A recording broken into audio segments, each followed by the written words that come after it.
मेरे प्रियो, क्या आप जानते हैं उत्पत्ति का पहला आदम की दुल्हन पूरी मानव जाति का पतन का कारण बनी और पूरी संसार को पाप के गड्ढे में गिरा डाला। ठीक ऐसा दूसरा आदम का दुल्हन पूरी कलीसिया को संस्थागत कलीसिया के अंदर ढकेल कर गिरा डाला ताकि वो पशु की छाप को ले सके। हम बपटिस्ट हैं, हम डायसिस हैं, हम पेंतिकोस्टल हैं और आदि आदि हैं। हमारे पास बहुत सारे धन संपत्ति है, हमारे पास किसी वस्तु की कमी घटी नहीं है, हम पर सरकार की दृष्टि है, हमारे पास बड़े बड़े उपलब्धियां हैं, हमारे कलीसिया में बड़े बड़े उच्च काजरत लोग हैं, बड़े बड़े राजनीतिक लोग हैं, राष्ट्रपति भी हमारे कलीसिया में आते हैं। मेरे प्रियो, पूरी कलीसिया आत्मिक दशा में मर चुकी है। जैसे नूह के दिनों में केवल 8 प्राणी ही बचे थे, ठीक ऐसा मनुष्य के पुत्र के आने के दिन में भी होगा। लूत के दिन में केवल 3 जन सदोम से बाहर किए गए थे, परंतु उसके पहले एक छोटा सा झुंड पहले से अलग बाहर रखा गया था। ठीक ऐसा मनुष्य पुत्र के आने के दिन में भी होगा। शैतान ने बहुत चालाकी से हवा से बातें की और परमेश्वर के कहे गए सच्चे वचन से हवा को हटा दिया, जिस वचन से वो जीवित रह सकती थी, परंतु उसे उस ज्ञान के बातें प्रदान करी जिसके जरिए मौत पूरी मानव जाति में प्रवेश कर गया।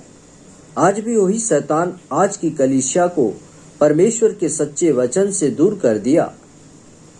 जिस सच्चे वचन में उनको बपतिस्मा लेना था अपने पापों की क्षमा के लिए और पवित्र आत्मा पाने के लिए, उस वचन से आज वो पूरी तरह हट गया और यह कहने लगा कि दिव्य चंगाई जैसा कोई चीज नहीं है, जबकि परमेश्वर कहता है, मैं आज कल युगानुयुग एक सा जो बातें मैंने कही है, जो बातें मैंने करी है, वो तुम भी करोगे, वरन मुझसे भी बड़े बड़े काम करोगे। परंतु आज कलीसिया परमेश्वर का कहे वचन का एक बिंदु पर भी अस्वीकार करती है। बड़े बड़े उच्च पदस्थ के लोग, बिशप, आर्क बिशप, पुरोहित, याजक लोग, वो अपने ही अनुवाद को कलीसिया में घुसा दिया है और सारे रीति रिवाज को परमेश्वर का कहे गया वचन कहकर धार्मिक शिक्षा दे रहे हैं और परमेश्वर उनको आजाद छोड़ दिया है। शैतान ने हवा को उस वृक्ष को और इशारा किया जो मिलावटी वृक्ष है, जिसमें भला भी है, जिसमें बुरा भी है। आज समस्त कलीसिया भी उसी हाल में ही है। उनको यीशु मसीह के नाम में बपतिस्मा के बारे में बताओगे तो वो आपके ऊपर हंसेंगे और वे परमेश्वर का वचन को अस्वीकार करने के कारण वे पतित हो गए हैं, विनाश की ओर जा रहे हैं। ये ही कितना भी बुद्धिमान क्यों ना हो। यीशु ने कहा, थोड़ा सा खमीर सारे आटे को खमीर कर देता है। परमेश्वर का एक वचन को हटाना सारे चित्र को खराब कर देता है। जहाँ हाथ रहना चाहिए आप वहाँ पैर लगाना चाहते हैं, जहाँ पैर रहना चाहिए आप वहाँ आंख लगाना चाहते हैं और ऐसा करके आप वचन के सारे चित्र को खराब कर देते हैं, बिगाड़ देते हैं। परमेश्वर का वचन कहता है कि तुम अपना समझ का सहारा ना लेना, परंतु शैतान ने कहा कि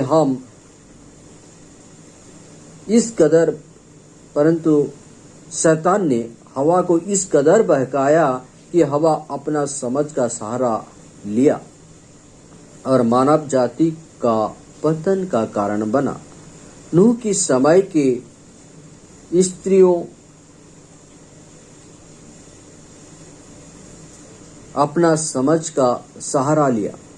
नूह के समय के स्त्रियां अपने समझ का सहारा लिया और अपने आप को इतना सुंदर बनाया कि परमेश्वर के पुत्र उनको देखकर पतित हो गए और जो जिससे चाहा उनको अपने पास रख लिया।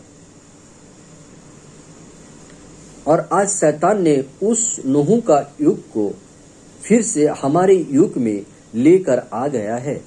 यीशु मसीह ने भी कहा था, जैसा नूह के दिन में हुआ था, मनुष्य पुत्र के आने के दिन में भी ऐसा ही होगा।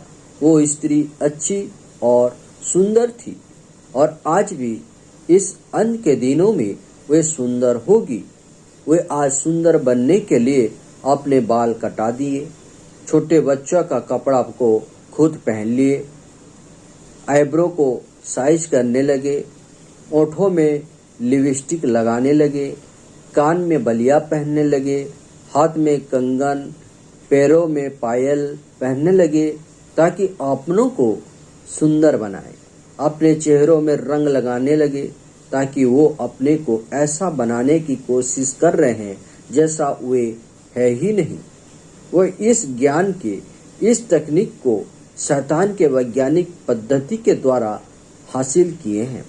क्या आप जानते हैं, जितना लोग खाते पीते हैं उसमें 3 गुना ज्यादा इस तरह की कॉस्मेटिक में खर्च होता है ताकि वो देखने में सुंदर लगे।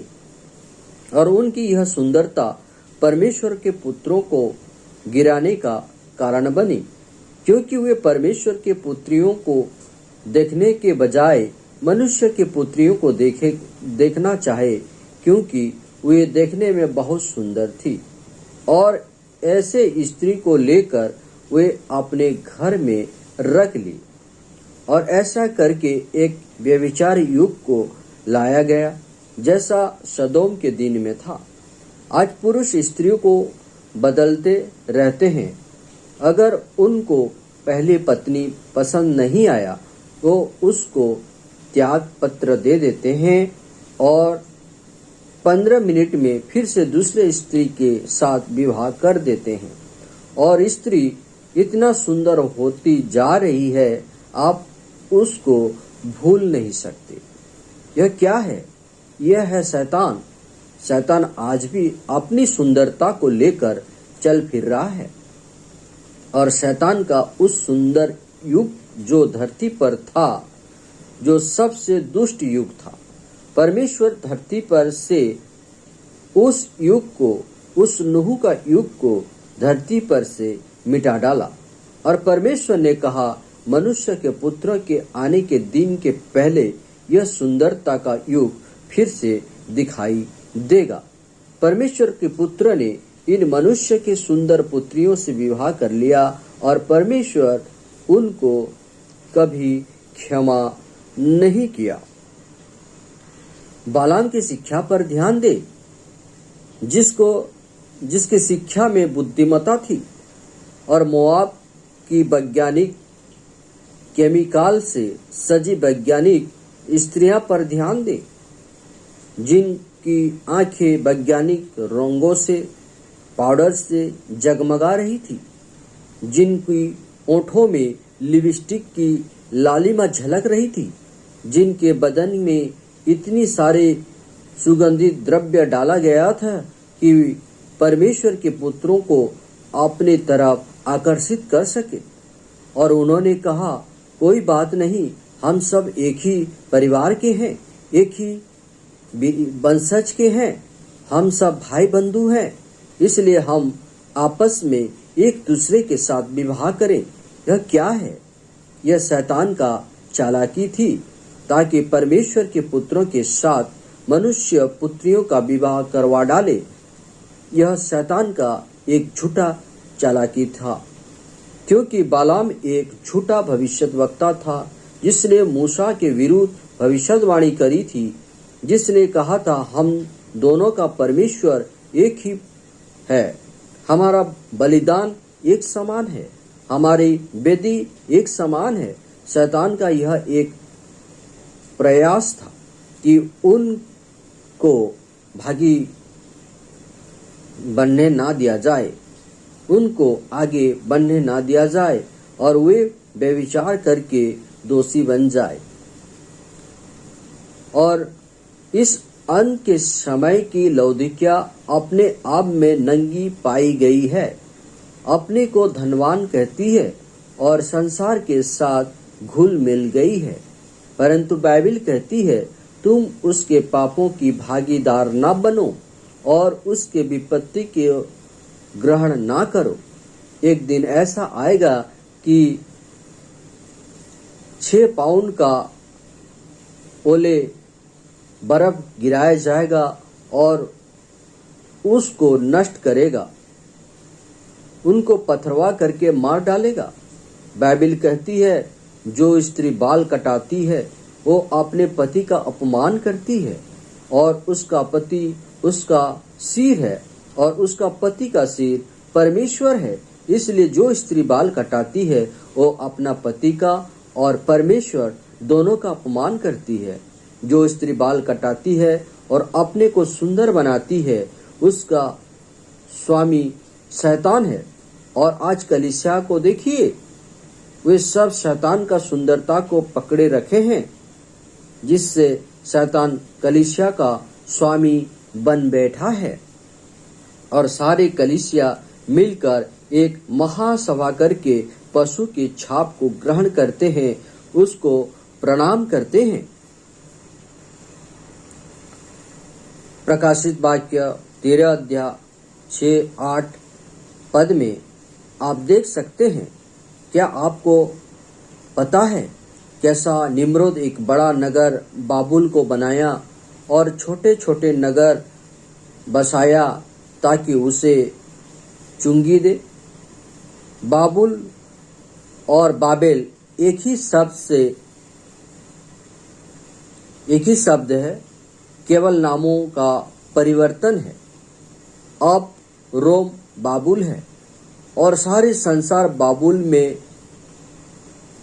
लाया गया और सारे संसार को कलीसिया की महासभा के अंतर्गत लाया गया ताकि उन सबों को इनमें एकत्रित कर देगी और अपने इसके अंतर्गत पशु की छाप ले लिया। और आपको पता तक नहीं है, परंतु जो चुने हुए होंगे वही वचन को सुनेंगे और उसके तंत्रों से अर्थात रोम की तंत्रों से, उस रोम वाली बाबुल के तंत्रों से अपने को बाहर रखेंगे।